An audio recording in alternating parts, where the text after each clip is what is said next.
número 6, ¿ok? De Génesis, capítulo 25, versículo del 20 al 26. Y se titula Toldot. Así que vamos a orar todos unidos en el nombre de Yeshua HaMashiach.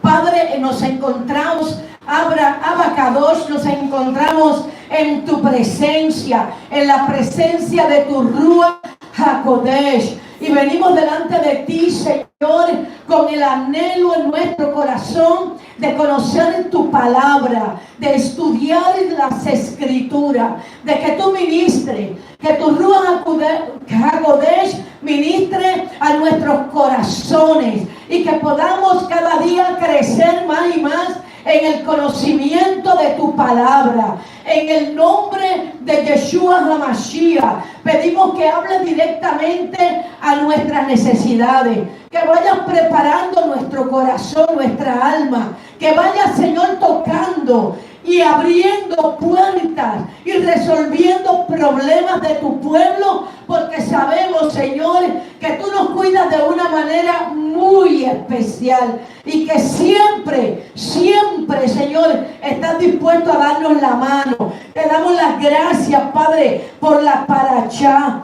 Te damos las gracias por las instrucciones, por los decretos, por los mandamientos, por los estatutos, que son un cerco de protección para nuestra vida. En el nombre de Yeshua HaMashiach. Y te damos las gracias, Señor, y el pueblo tuyo, Señor, aparte de tu pueblo que está aquí, dice juntamente conmigo, amén. Pueden sentarse.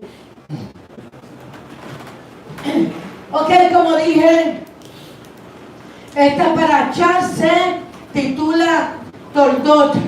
Y esta palabra hebrea significa generación, o significa descendencia, significa historia, memoria y crónica. Eso es lo que significa, ese es el título de esta parashá que se encuentra en Génesis capítulo 25. Y vamos a comenzar a leer el versículo 26, que dice de esta manera: era Isaac de 40 años cuando tomó como esposa a Rebeca, la hija de Betuel el aramita de Padán Aram, hermana de Labán el aramita. Isaac rogó a Yahweh a favor de su esposa, porque su esposa era estéril. Y Yahweh respondió a su ruego, y su esposa Rebeca concibió. Aleluya. La frase rogó a Yahweh es la palabra que se usa, es la palabra en el hebreo que se usa para quemar incienso, o para interceder, o para orar, pero no orar solamente, sino que implica ser partícipe con su esposa en la oración. O sea, que cuando dice que él rogó a Yahweh, no fue simplemente una oración hecha de esa que usted hace rápidamente, sino que esta palabra tenía que ver con su amor por Rebeca, con la intercesión de él delante de Dios por su esposa. Por eso es que dice esto. Y Dios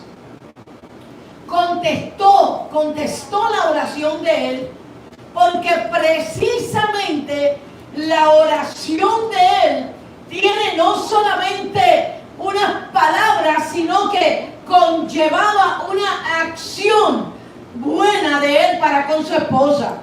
Y es algo que tiene que ver mucho con las razones por las cuales Dios a un varón le contesta la oración. Cuando vamos a Primera de Pedro, capítulo 3, versículo 7, si es posible me lo proyectan. Ahí el Señor está hablando a los esposos. Vosotros esposos, igualmente vivid con ella sabiamente, dando honor a la esposa como vaso más frágil que usted. Yo me puse a rebuscar más allá de la escritura y estaba diciendo, lo que quiero decir es dando honor a la esposa como vaso más frágil que usted, porque también los varones son frágiles en el espíritu, ¿okay? Son frágiles en las emociones, aunque no lo crean, son frágiles en muchas áreas. Por ejemplo, al varón se le hace mucho más difícil hacer una entrega completa y total al Señor, mientras que a la mujer no. La mujer es más fuerte espiritualmente hablando. Sin embargo, aquí está diciendo que la tratemos como, o que el varón la trate como base más frágil y como coheredera de la gracia de la vida, para que nuestras oraciones no sean estorbadas. Así que claramente la Escritura dice que de la misma manera que el varón es coheredero con Cristo, también la mujer, al igual que el varón, es coheredera con Cristo Jesús. ¿Cuántos alaban al Señor? Entonces, lo que aquí queda claro también es que cuando el varón tiene una mala relación con la esposa,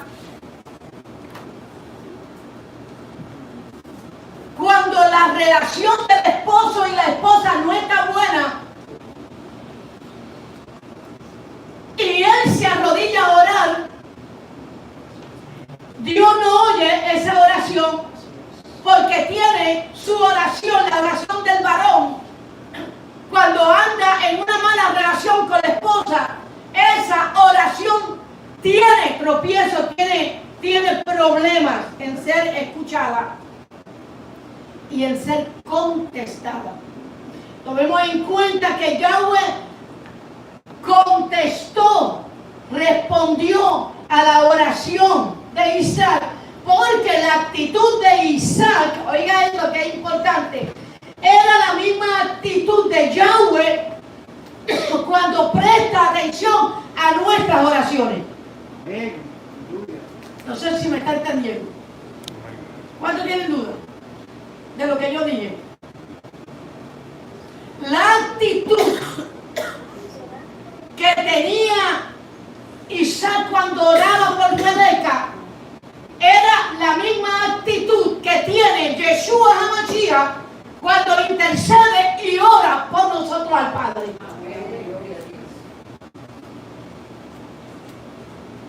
Y esto es importante saberlo porque agrada a Dios que el hombre trate a la esposa de la misma manera que Yeshua trata a la iglesia.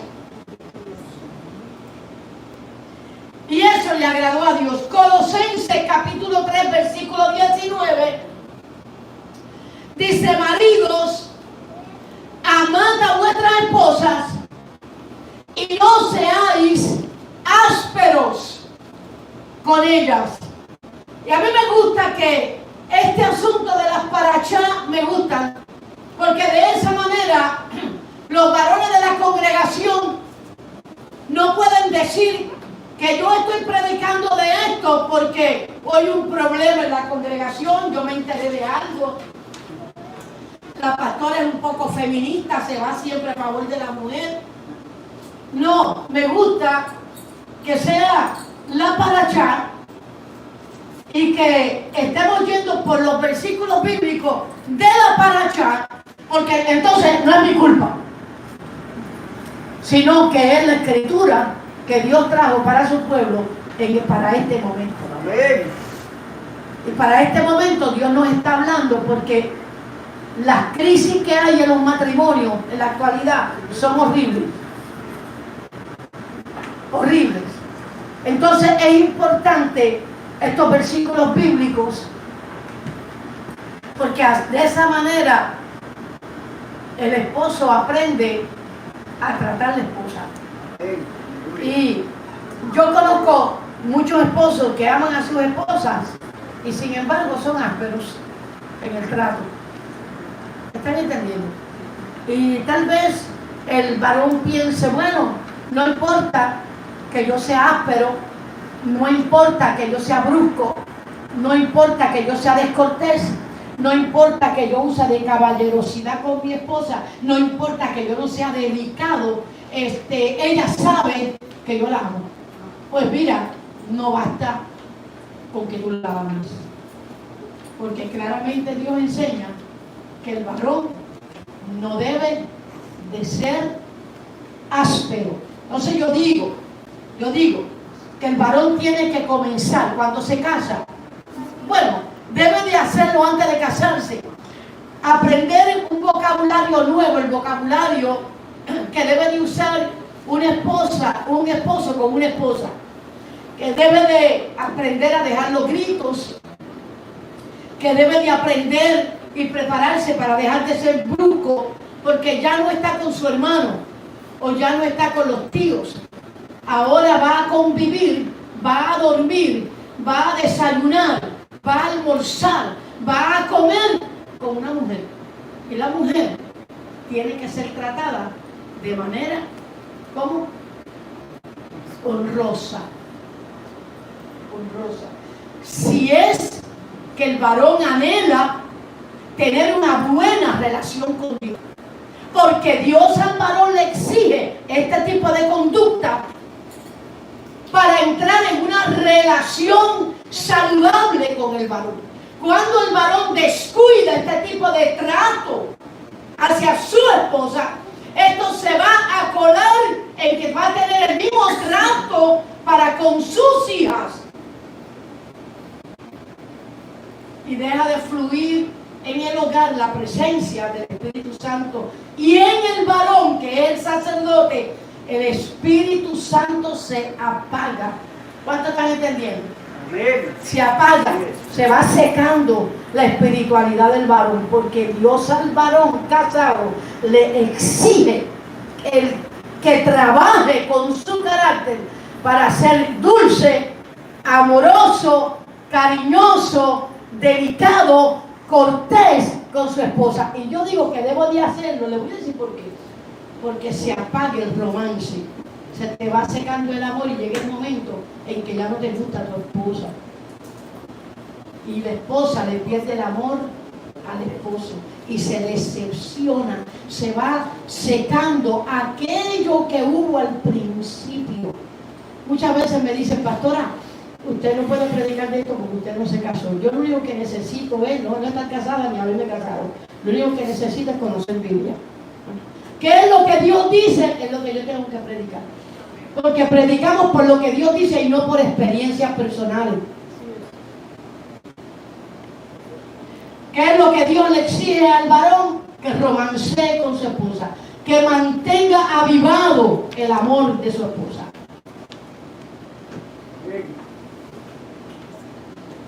Que le cojas las manos a tu esposa. Que le eches el brazo a tu esposa.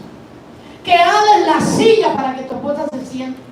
Que abras la puerta del auto para que ella entre. Que le hagas caricias, que le digas palabras bonitas. Eso es necesario todos los días. Porque de lo contrario, el varón comienza a ver a la esposa no como su esposa, sino como su sirvienta. Y se apaga la presencia del Espíritu Santo de Dios. Así que Yahweh respondía a sus oraciones porque él trataba a Rebeca como el Señor trata su pueblo. ¿Cuántos aplauden al Señor? Aleluya. Así que Yahweh respondía a las oraciones de él porque él trataba a Rebeca como el Señor trata a su pueblo. ¡Wow! Bien, notemos algo interesante ahora. Dice que Rebeca era estéril. Y cada vez que en la escritura vemos a una mujer con un rango espiritual alto, interesante. Pero cada vez que hay una mujer con un rango espiritual alto, esa mujer en la escritura es estéril. Y vale la pena preguntarse, ¿pero por qué? ¿Por qué cada vez las matriarcas todas eran estériles? ¿Por qué cada vez que hay una mujer importante, y la mujer importante es la que tienen rangos altos espirituales? ¿Por qué cada vez que hay un rango alto en una mujer, esa mujer es estéril? ¿Por qué será? Ok.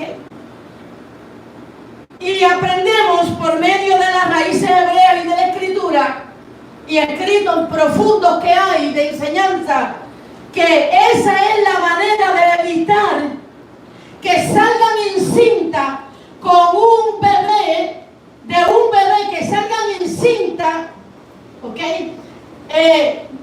De un bebé con un corazón indiferente a los propósitos del Eterno. Wow. Cuando una mujer es estéril, a nosotros nunca se nos ocurría pensar que a propósito Dios la hizo estéril, porque Dios está guardando ese vientre en una santidad y consagración por los planes que Dios tiene con un bebé que va a nacer de ese vientre. Por lo tanto, cierra el vientre para que no salga de ahí un bebé que no lleve el anhelo en su corazón de servir a Yahweh. ¿Cuánto alaban al Señor?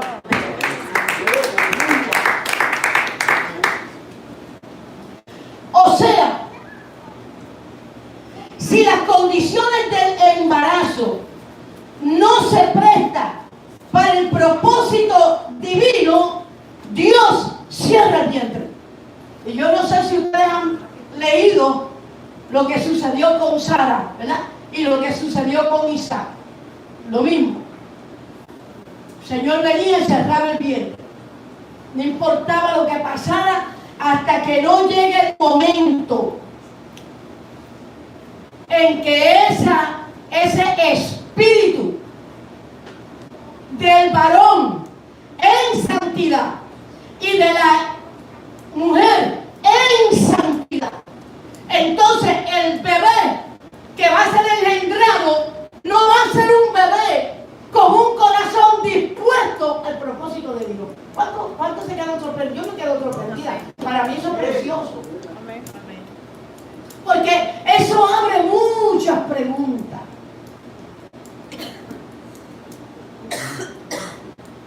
Se pueden hacer muchas preguntas. Entonces podemos decir que no todos los bebés que nacen son santos. Que no todos los bebés que nacen tienen un corazón inclinado a buscar a Jehová, a buscar a Yahweh. Que no todos los varones nacen o los bebés nacen con el anhelo de servir al Señor. Y que cuando una mujer se casa, debe de esperar al matrimonio para anhelar un hijo, y después que se casa debe de esperar en oración y esperar y esperar y esperar hasta que sea el momento correcto en que ese esposo y esa esposa estén en una armonía tal que cuando venga el concebir, ¿verdad?, la relación para que sea ese óvulo, sea engendrado, ese bebé sea del Señor. ¿Cuánto alaban a Dios? ¡Wow! Amén.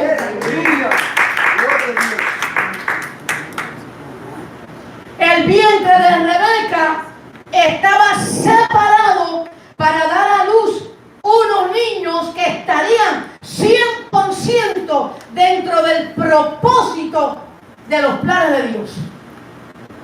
Ahora dígame usted si tiene sentido el que el baby sea engendrado en una pareja que se ama, en un varón que trate bien su esposa, que sea dulce, que sea amable, que sea cariñoso, que controle sus ímpetus, que no sea brusco, porque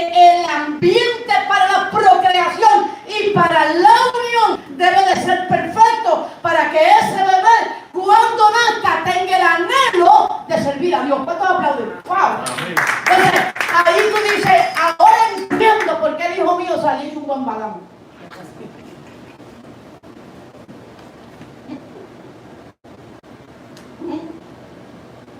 Podemos hacer muchas preguntas.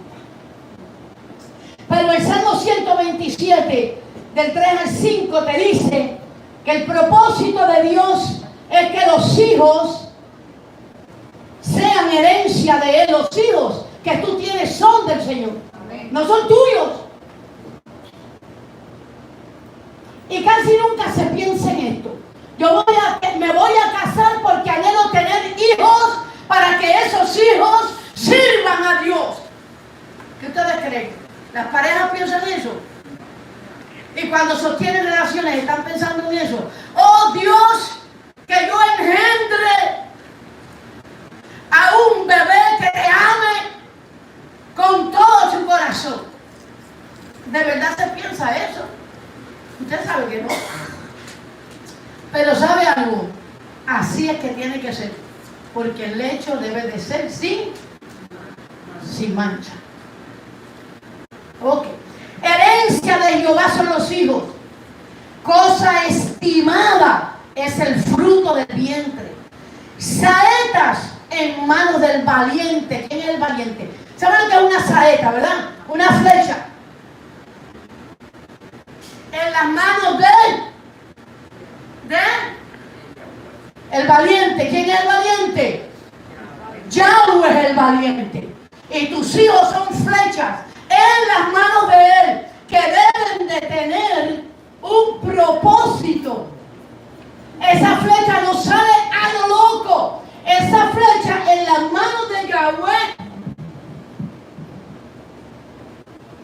tiene un target. Esa flecha va a donde Dios quiere que vaya. Si fue engendrado con el propósito que el Señor anhela.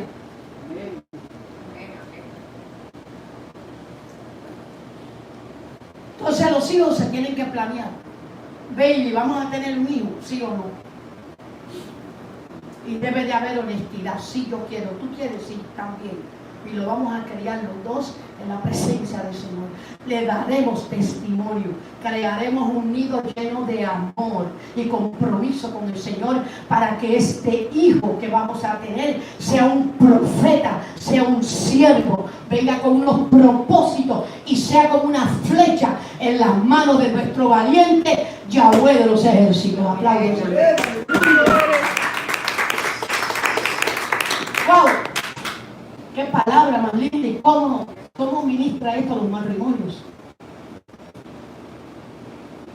Con razón, el pastor Diego Higuita dice que en Raíces Hebreas se acabó el ministerio de los matrimonios. Porque es que son ministrados.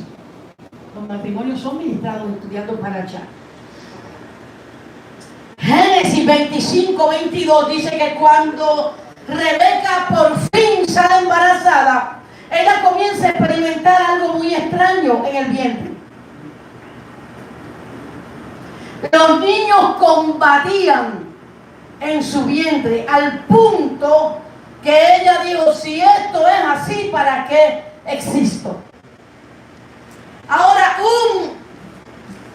un bebé solo, cuando es inquieto, porque los bebés oyen todo lo que se habla. El bebé tiene un espíritu y ese espíritu, aunque no esté 100% formado en el vientre, oye todo lo que el papá dice y todo lo que la mamá dice. Y cuando usted viene a un servicio, él escucha la alabanza, la adoración, el shema, los mandamientos, los preceptos, los estatutos, y el baby que fue creado por el dedo de Dios salta de alegría porque mi mamá y mi papá alaban y adoran a Dios. Voy a nacer en un hogar estable, lleno de amor y con la presencia del Dios Altísimo. Y créame que ese bebé no es lo mismo que cualquier bebé de la calle. ¿Cuándo habla del Señor? Créame que no es lo mismo. Vale la pena esperar para tener un hijo. Vale la pena que un niño no sea formado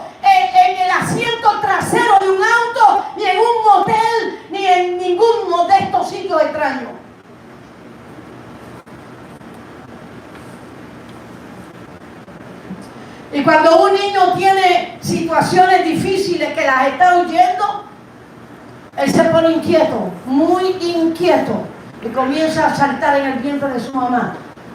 Y si escucha que lo quieren abortar, más histérico se pone el bebé. Hay bebés que se han tomado fotografías en el vientre de su mamá, bebés llorando, y bebés recogidos, escondiéndose así en el vientre de la mamá, huyendo del que los va a matar. ¿Cuántos sabían eso? Hay fotografías. Es un crimen matar a un bebé. Es un pecado grave, gravísimo delante del Señor. Y dice que si esto es así, ¿para qué existo? Y ella fue a inquirir a Yahweh.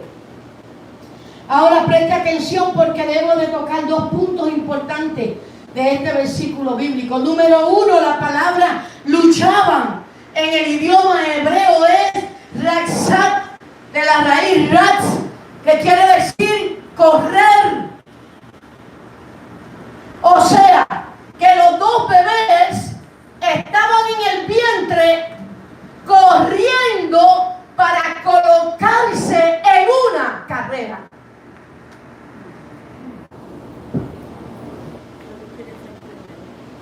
O sea, que ellos conocían el propósito por el cual estaban naciendo.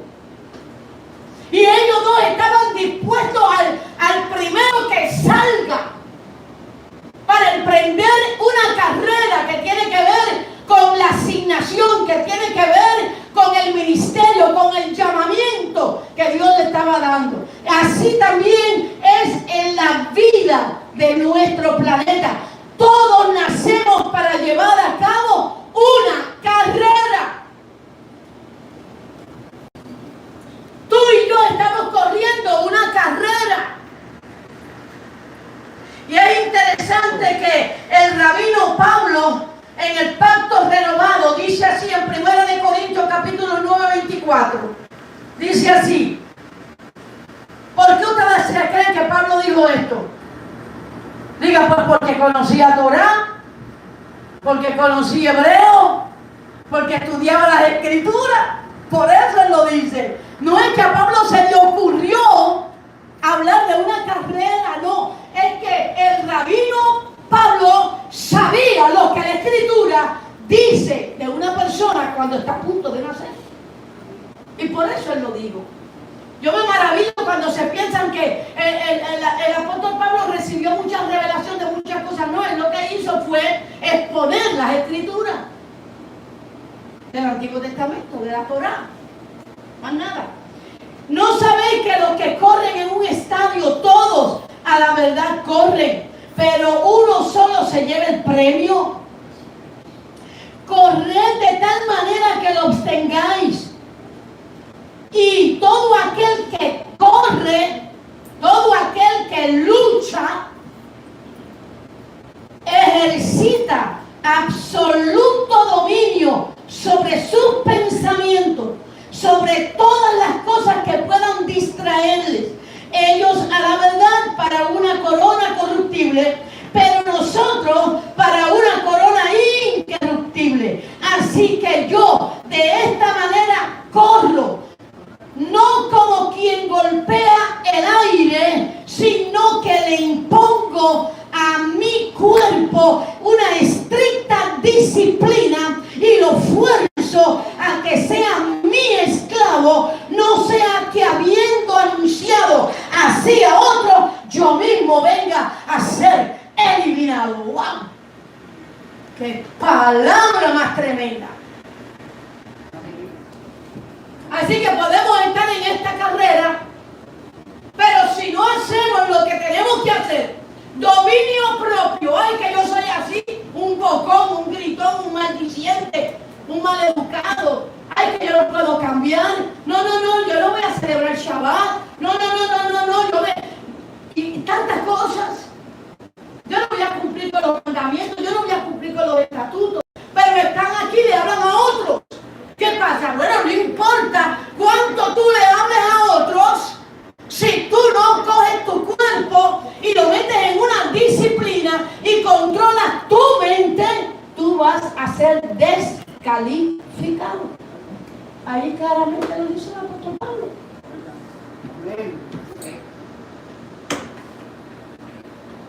¿Cuánto están entendiendo? Yo le doy gracias a Dios que esta palabra es la paracha y no la mía. Ay, Dios mío. Así que es importante saber esa palabra que luchaban. ¿Ok? Estaban emprendiendo una carrera, en el vientre estaban ellos, no, yo soy lo primero, no, yo soy lo segundo, no. Y había una pelea ahí. Y también había otros puntos por los cuales estaban peleando, pero esa es la más importante, la carrera lo abarca todo. Número 2, segundo punto, Rebeca tuvo que inquirir, tuvo que ir a consultar a Yahweh. Inquirir en el idioma hebreo es insistir, pero también tiene que ver con adorar. Se entregó a la adoración hasta que el Eterno respondió y contestó. Y muchas veces nosotros tenemos crisis, pero oramos, no inquirimos, no le preguntamos al Señor, no esperamos que Dios nos responda, nos vamos por ahí a hacer tantas cosas para distraer la mente, como me dicen muchas veces a mí, pastora, estoy pasando por una crisis, yo tengo que desconectarme. Imagínense usted, en una crisis se tiene que desconectar de la alabanza, de la adoración, de congregarse. ¿Cuándo se ha visto eso? ¿Cuándo en la Biblia dice desconéctate, cógete un paseo, vete para la playa, vete a la discoteca, vete para Orlando, métete con Mickey Mouse? ¿Cuándo dice Dios eso? ¿Dónde? ¿Dónde lo dice? Por favor, debiendo ser ya maduros, años en Cristo, montones de años en Cristo, y dicen esas cosas. Yo me quedo así. Y tú estás en la plataforma. No, me dice, ¿me están entendiendo? No tenemos que coger las cosas en serio. Yahweh le contestó, le dijo: 2 naciones hay en tu vientre, 2 pueblos separados saldrán de tu cuerpo. Un pueblo será más poderoso que el otro, y el mayor le servirá al menor. Así que la pelea en el vientre de Rebeca era porque cada niño iba a ser una nación, y cada niño con una asignación diferente, pero muy importante en la historia del pueblo de Israel. Jacob llegaría a ser el padre de la nación de Israel, y Esaú iba a llegar a ser el padre de Edom y del imperio greco-romano. ¿Okay? Así que la pelea era de ideologías diferentes, al punto de que no habría tal cosa como reconciliación. No. Tú sabes, Dios sabe que cada cual está bien definido en lo que quiere. A veces yo digo, ¿cómo podrá una esposa lograr que un esposo, oh Dios de la gloria, entre por donde tiene que entrar? Porque tendríamos que tomar en cuenta tantas cosas. ¿De dónde viene ese esposo? ¿O de dónde viene esa esposa? ¿Cuál es la trayectoria? ¿Cuál es la ideología? ¿Cuál es la herencia genealógica de ese hombre o de esa mujer que chocan contigo y que te va a estorbar toda la vida para que no se cumpla el propósito de Dios en tu vida, ni el propósito de los hijos que tú anhelas tener? ¡Wow! Es bien importante saber con quién te casas. Es bien importante saber a quién le vas a entregar el vientre para que te engendre un muchacho.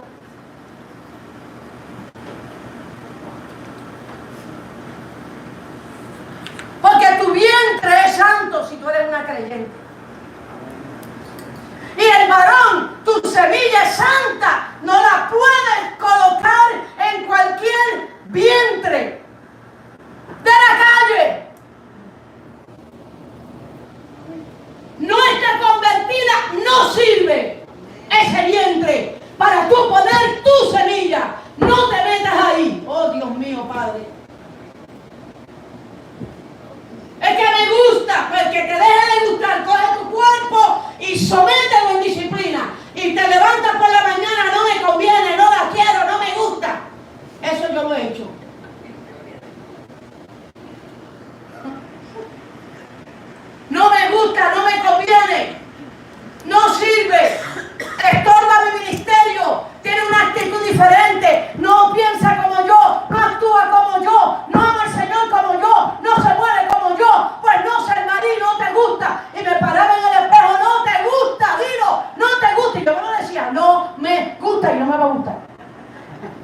O me voy a poner, ay, me voy a quedar soltera. Ay, yo que quiero hijos. No, hermano.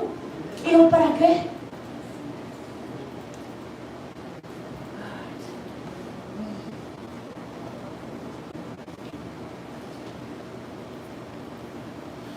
El Midrash enseña que Jacob agarró a Esaú por el calcañar, porque de todas maneras la primogenitura Jacob sabía que era de él, porque él fue engendrado primero que Esaú en el vientre.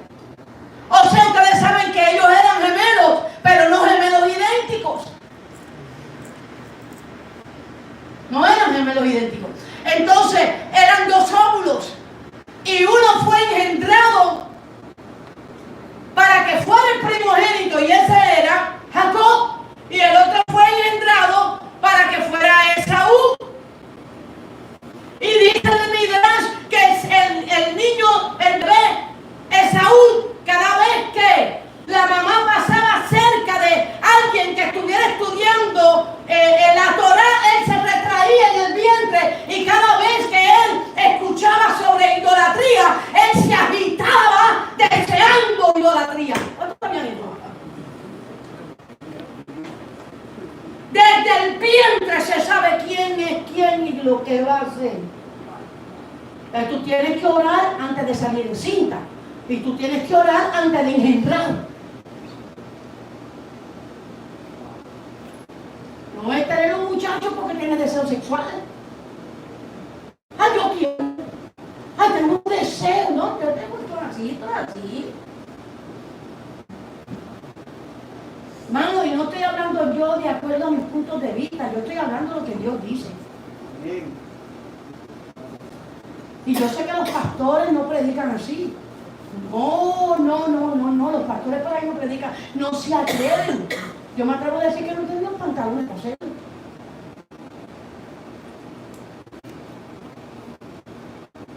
Esto es una predicación para miles de personas. Que estén miles de personas ahí y yo haga ¡fua!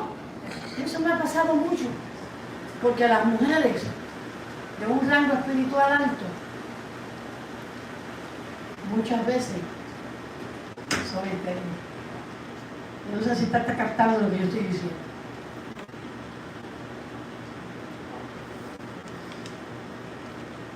Con el tiempo, Esaú se volvió idólatra, mientras que Jacob fue un estudiante de la Torá.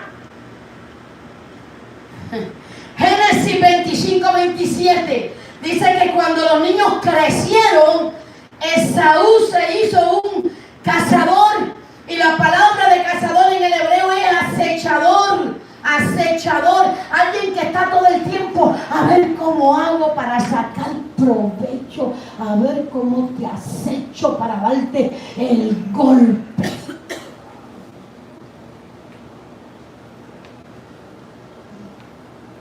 Mientras que Jacob por su parte fue manso, dice la escritura, íntegro, y se usa la palabra tamán, que quiere decir que Jacob era un varón completo, sin que le faltara nada para agradar a Dios. Wow. Luego dice que crecieron, y esta palabra crecieron significa hacerse grande en cuerpo, en mente y en condición de honra y orgullo, pero un orgullo santo, de sentir orgullo de que Dios me llamó, orgullo de que yo fui escogido, orgullo de que se me engendró con un propósito santo, para una asignación santa, y eso lo tenía Jacob. La raíz de la palabra crecieron es, en el idioma hebreo, torcer hilo o hacer fleco o preparar zigzag. ¡Wow! En otras palabras, cuando los niños crecieron, comenzaron a usar flecos, lo que quiere decir que aceptaron el compromiso que ofrecía la Torá. Wow. Estaba hablando esta mañana con mi cuñado. Esta mañana o esta tarde. Y yo le decía que podemos conocer la Torá, podemos haber recibido a Yeshua, podemos hacer tevilá, podemos estar en una iglesia. Es más, podemos estar en raíces hebreas. Y sin embargo, es más, podemos usar shikshit. Y sin embargo, no haber aceptado el compromiso de la Torá. Porque el compromiso de la Torá implica desposorio. O sea, que tú pasas a ser comprometido a matrimonio con Yahweh. Y a la gente le encanta fletear, romancear. Pero cuando se le habla del matrimonio, ¿de qué tú estás hablando? ¿De qué estás hablando? Y este es el llamado del Señor hoy. Póngase de pie.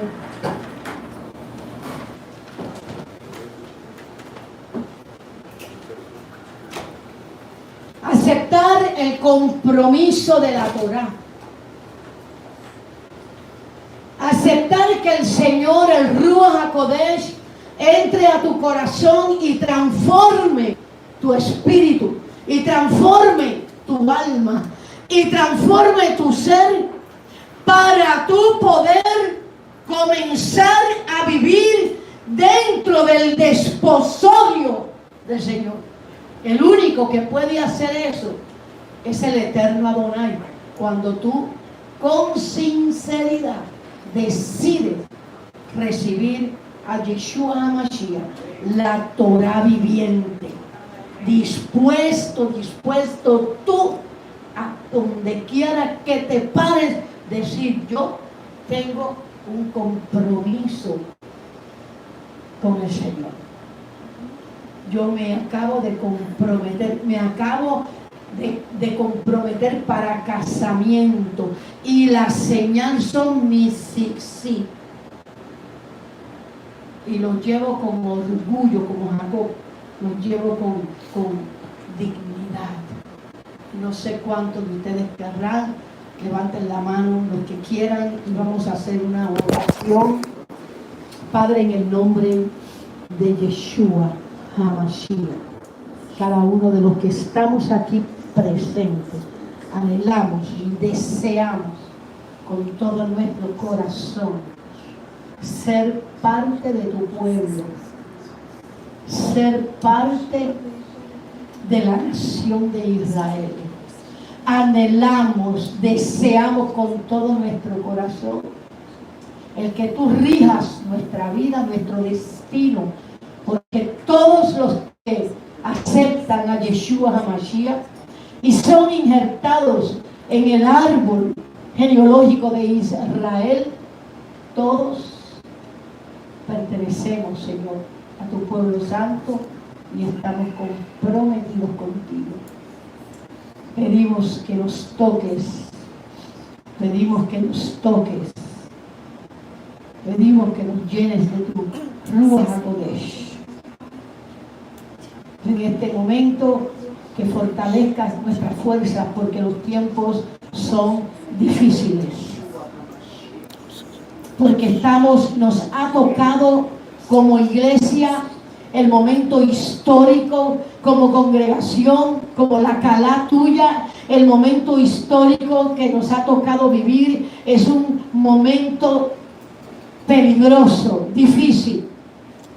La corriente es fuerte,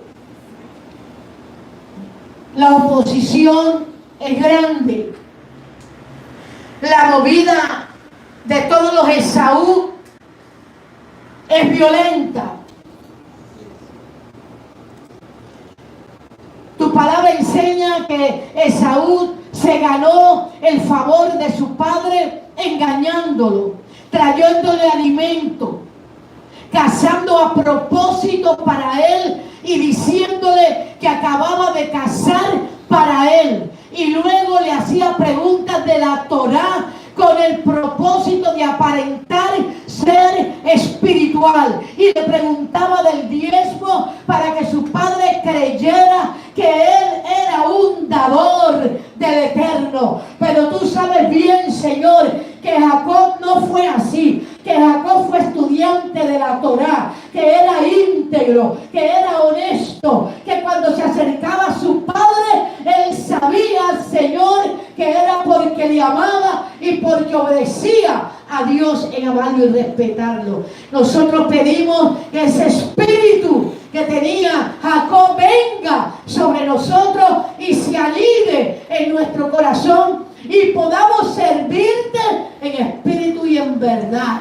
Te damos las gracias, Padre, en el nombre de Yeshua HaMashiach. Amén. Dios les bendiga.